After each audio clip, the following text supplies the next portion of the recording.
নিজের সিকিউরিটি ক্যাবিনেটের সঙ্গে বৈঠকে বসবেন ইসরায়েলের প্রধানমন্ত্রী বেঞ্জামিন নেতানিয়াহু। সিএনএন জানিয়েছে, এ বৈঠকে গাজা সিটিতে বড় ধরনের সামরিক অভিযান নিয়ে আলোচনা হতে পারে।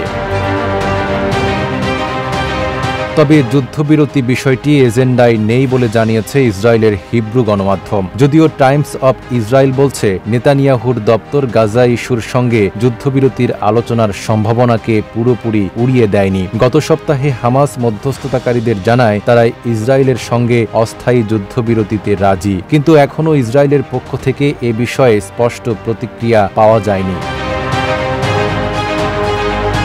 নেতানিয়াহু এর আগে বলেছেন, কোনো অস্থায়ী নয়, ইসরায়েল কেবল পূর্ণাঙ্গ যুদ্ধবিরতি করবে। এর শর্ত হিসেবে তিনি সব জিম্মি মুক্তি, হামাসের অস্ত্র সমর্পণ এবং গাজার নিয়ন্ত্রণ ইসরায়েলের হাতে চলে আসার কথা উল্লেখ করেছেন। RICL TMX, যুগের পর যুগ স্থাপনা থাকে মজবুত। বর্তমানে গাজায় প্রায় 50 জন জিম্মি রয়েছেন, যাদের মধ্যে প্রায় 20 জন বেঁচে আছেন বলে ধারণা করা হয়। নাইম আরাবি, ঢাকা পোস্ট।